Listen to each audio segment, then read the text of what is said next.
Hi guys, welcome to this video. My name is Elisabetta. I wanted to make this short, as short as it can be, video about going through the heartbreak or actually not even that, kind of finishing the heartbreak state. Kind of really, walking away from that state into something new and just, I guess, breathing again, like genuinely healing your heart after breakups. So I am somewhat you may call a forever heartbroken person. I think that was my little story. But I can genuinely just look back at my dating history and just conclude that I have been longer heartbroken than I've been in relationships. Super weird, and for the longest time I never knew why. So I will kind of try to share with you this concept that's really quite liberating. First of all, I'm not a life coach, I'm not a coach, I'm not a therapist. I don't do, I love, human psychology. I like to learn about it and so on. I've definitely used a lot of knowledge I gained through, my interest in philosophy and psychology. But I'm here just to share my experience. And I just have this honest feeling it will connect with so many people and will be beneficial for many. Anyway, so the forever heartbroken perspective on heartbreaks and healing. I have loved this one with the video made by, I don't know actually who made it, but shared knowledge of Dr. David Hawkins. And it's this very short clip. I will do my best to find it again in my in my YouTube history, and I will put it in the link below, where he kindly expresses how you can actually, I think it's get unstuck. And he says it so like nonchalant, like, well, you just have to give up the reward for all the heavy emotions. And the moment that landed into, my body, I was like, whoa. So inside of us, there is this cruel, mean, like,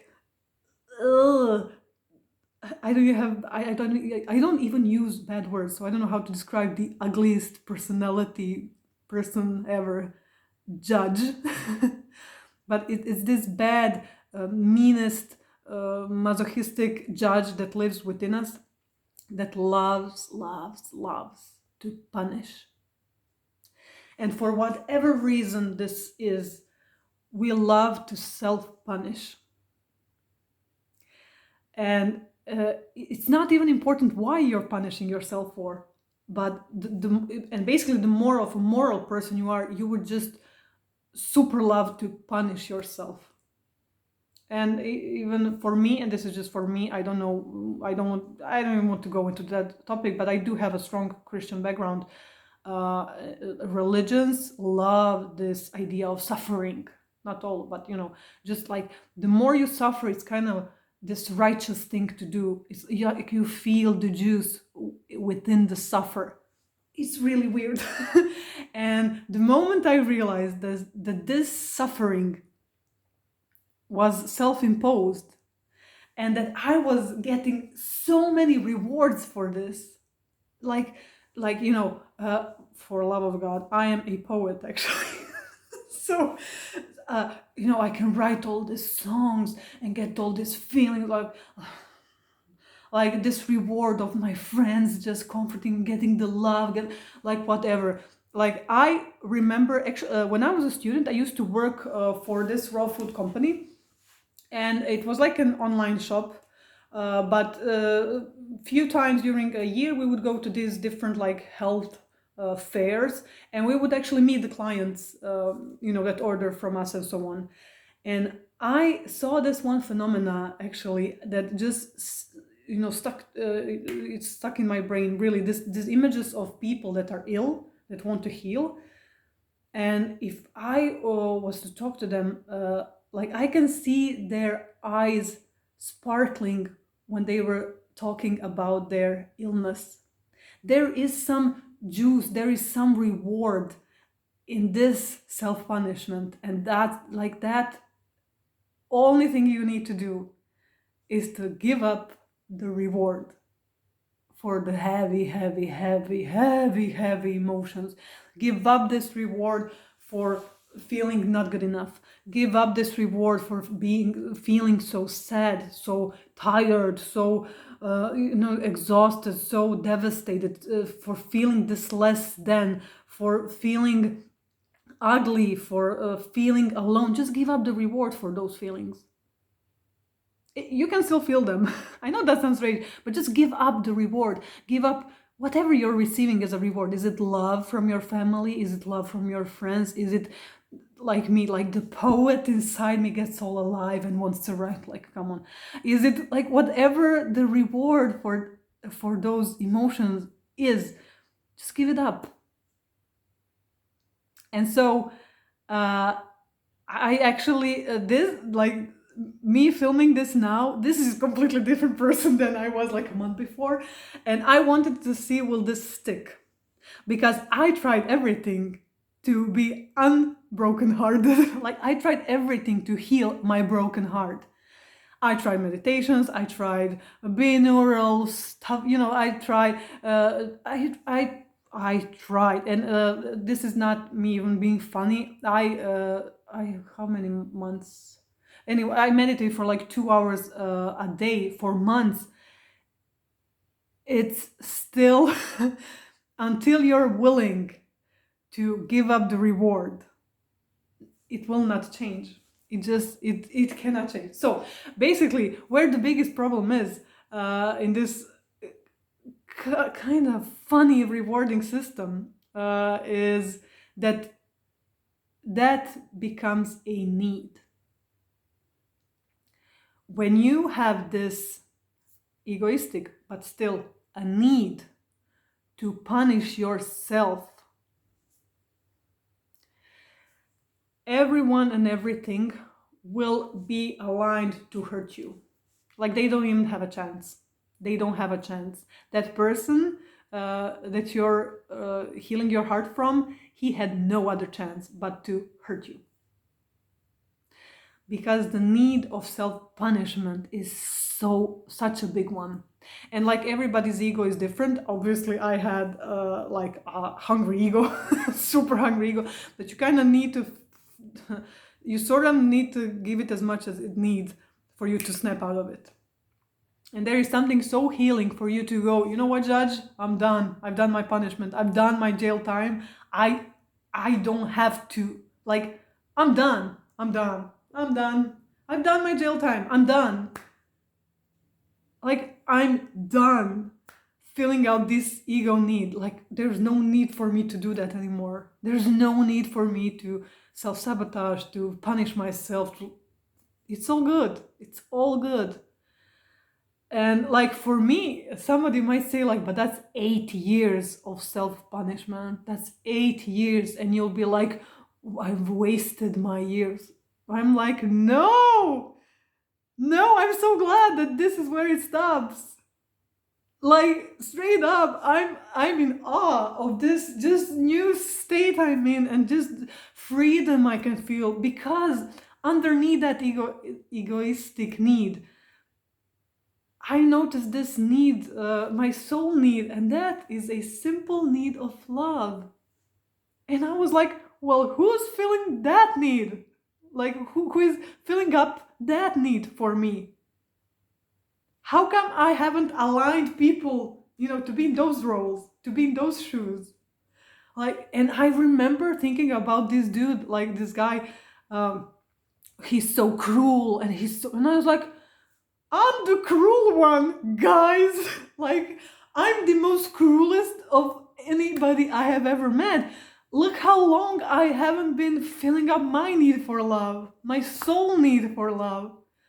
And so there is such a huge, like, forgiveness in this. like every guy I've been with, like I love them so much. They're amazing persons, but they had to fill up those roles of actually hurting me for me to snap out of this craziness, straight up craziness, straight up craziness. And just by like living, like my body suffered through those years. I'm not even kidding you. The level of stress, the level of heaviness I felt, the emotions, the like it goes to like visceral pain. Like it's ridiculous. You can legit just get sick from the emotions, like really get really weak. Like my energy was like down to zero. Like I was really super weak. Like I had no willpower to do anything. Like I was just heartbroken. I was like, oh my god, oh my god, legit, I created my own hell. Ah, crazy. And yet there is this like if I think about my soul needs and this like genuine need for love that I do have, and that it's my responsibility to feel it, to kind of give that to myself, to give that love, and others will align with it as well. It's legit, it's a super easy thing to actually do. Yeah, if I was to imagine that space within me, I imagine it like this big field of like, it can be whatever, it can be this big poppy field. And I'm like, okay, what do I want to build here? What do I, what do I want to fill this with? It's super, super nice feeling, this feeling of freedom and feeling of like actually like breathing, this feeling of space. And so it's actually very easy to heal a broken heart. So just give up the need to self-punish. And surely this exact specific person, they can come back or they don't have to. That's really not the point here. It's really not about them. It's about just giving up on this silly rewarding system that we were falsely taught. I mean, programmed, if you wish, or just raised to, live like I'm just going through this like a period of my life, while growing up. We used to like binge watch on soap operas. People in soap operas are constantly crying about love. Like that's the love I was feeling, in my belief system. Oh wow, okay, this was self-discovery. Like this was me just talking to myself there for a short time. But just think about the possibilities of you actually filling out your need for your soul need, just for love. Think about it. Anyway, thank you so much for watching this video. I can go on and on about this topic for sure. I want to make video when I feel genuinely inspired and when I feel that there is something super practical and wise you can do that can instantly help you. And after this you can easily do the law of attraction, this and that, whatever you wish, but until you quit with the guilt, quit with the shame, until you proclaim that I've done my time, I have suffered enough, I have suffered enough, and it's my time to enjoy, and it's my time to feel the love. It's my time just to see everything align and just live in this heaven, like heaven in earth. Personally, I'm so grateful for 2020, just because we all got this chance to restart. It was a heavy year, and for me, this was and is the biggest like discovery of life spiritual concepts that I was able to implement and see so many benefits. So from this day on, I hope you are living in your own heaven, and and I really hope that we all get to experience this freedom and this love within us, and righteously so, to see it everywhere around us. So so I hope you're doing really well, and I will see you in next video. Bye.